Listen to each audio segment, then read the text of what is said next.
Okay, how do we create a transparent background? Let's do this. Let's create a new thing. All right, so here we are. You go down to this button right here, you click it, and it's got all these different choices here. Hit gradient, and you can see over here what's happening. You could do reverse, goes above, down below. You could also change this over to 0, then it's going that way.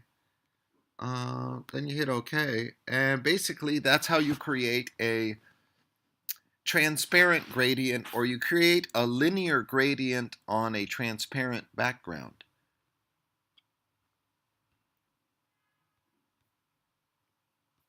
Whoops.